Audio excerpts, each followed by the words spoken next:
slimy beetle with demon's eyes chews your stomach and out your sides. Your stomach turns to rancid grease, and pus pours out like melted cheese. You spread it on a slice of bread, and that's what you'll eat when you're dead. And the worms crawl out, the worms crawl in, the ones that crawl in are leaner than the ones that crawl out are fat and stout. Your eyes fall in and your hair falls out. You know, I was planning for there to be some kind of witty joke that I could put into the intro that would relate to the subject matter of the book, but I couldn't think of anything.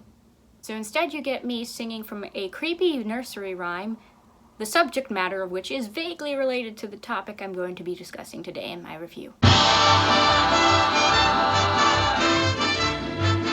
Hello, my darlings. I go by Lucia, and welcome back to my little corner of BookTube. Today I am going to be revisiting a book I read quite a while back in 8th grade. That book is Sherry Holman's The Dress Lodger. Aside from my typical warning of spoilers, I should also let you know that this review will contain subject matter that may make some upset or uncomfortable.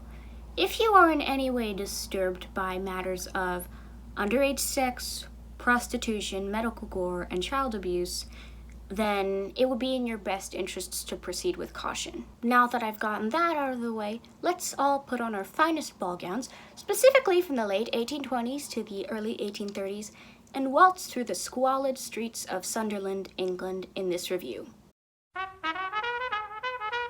Our story is set in the city of Sunderland, England. The year is 1831, during the cholera epidemic. We follow the life of Gustine, a young girl of 15 who works as a potter's assistant during the day and is a dress lodger by night. A dress lodger, our narrator informs us, is when a cheap whore is given a fancy dress to pass as a higher class of prostitute. The higher the class of prostitute, the higher the station of the clientele. The higher the station, the higher the price. In return, the girl is given a roof over her head and a few hours of make-believe. Everyone is happy. In order to keep Gustine from running off with the dress, her pimp Wilkie Robinson has an old woman, known simply as the Eye, to keep watch over her as she goes about during the evening. Gustine's job is not an easy one. She is cheated out of money by customers, Wilkie is not an easy person to work for, and she barely manages to scrape by with what she earns. Yet she continues her work because she has a fragile, unnamed baby, one who has a case of ectopia cordis, where his heart is abnormally located out of the thorax. At the same time, she also finds corpses for a doctor by the name of Henry Chiver to dissect. The dress lodger's story is deliciously morbid. We get intensely detailed glimpses of cholera morbus affecting people, a matchstick painter, a former town hero known as Jack Crawford, the doctor's young fiancé towards the end. It's a look through the keyhole towards the sort of experiences the lower class of Sunderland had to go through in order to survive. I suppose if I had any criticism for it, it would be that some may find the characters' suffering to be rather voyeuristic, with all its intense detail. But I think it fits well with what the author was trying to capture, and didn't come off that way to me in particular. We see Gustine deal with her child being horribly injured by the Eye and then being dissected by Dr. Chiver once he's died, and how she infects the doctor's fiancée Audrey with cholera morbus by way of giving her her dead father's clothes. I found the ending of the story to be fittingly ambiguous. The Eye, the very same person who grievously injured Gustine's son, is dying. Yet she is the one who seems to tell her that somehow things will get better. Gustine will be able to live a better life if she tries. The last page declares, "You heard her correctly, Gustine. Take up the short sentence of your inheritance. Go and live a happier life. All the Eye foresaw can be yours, if you remember the words upon the gate. Nothing without labor." I like a good happy ending, however, I don't think it would have worked in this context. After all the misery Gustine and the other characters went through in the course of this story, to have them suddenly find happiness would be very jarring. So I really thought this plot ended quite well. Things are bad now, yes, but they don't have to be.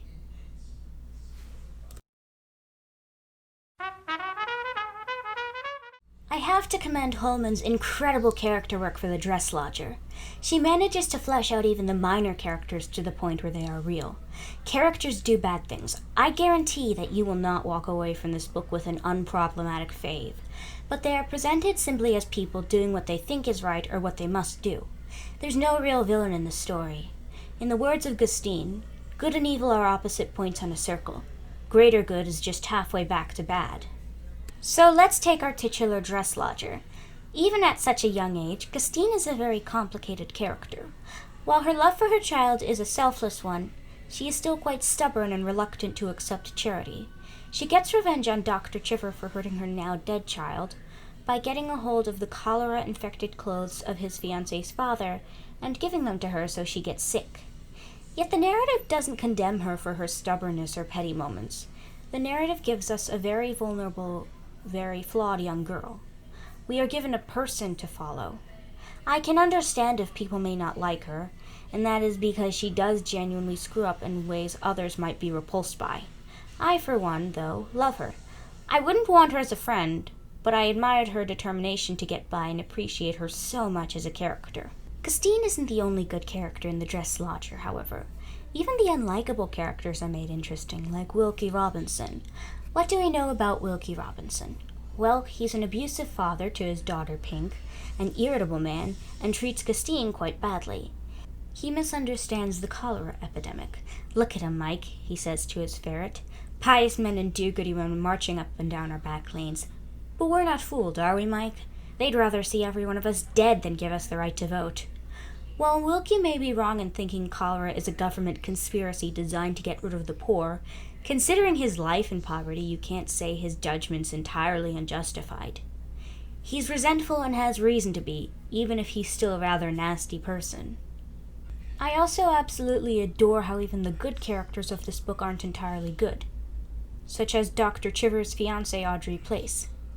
Only a few years older than Gustine, Audrey is perhaps one of the most charitable, sweet-natured characters in the entire book, and is more proud of her magnanimity than her manicure.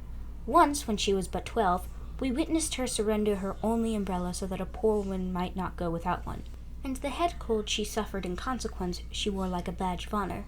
Yet when she finds Gustine's child upon visiting Wilkie's house to deliver fresh blankets, she thinks about how interested her fiancé the doctor would be in observing a child whose heart beats outside of his thorax.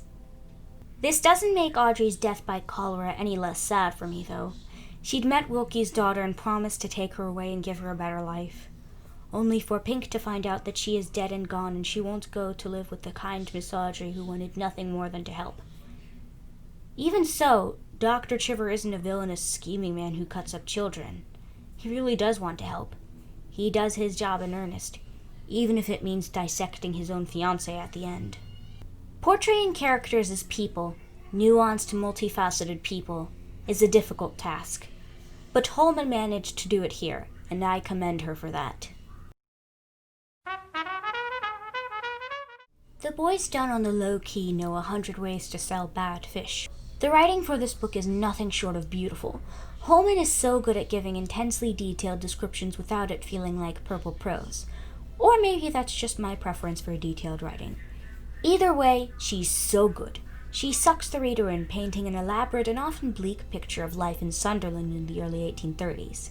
I found some reviewers irritated with the way the narrator seemed to break the fourth wall and address the reader, using "we" to refer to themselves. "We are a global power, and yet we are pastoral. We have fought in Egypt, we are marching across India, we have the technology to replicate the entire world in our clothing, and we yearn for a simpler time." I found it charming. Go figure. Another quality of Holman's writing I want to praise is how she handles stream of consciousness writing. Take, for instance, "A doctor?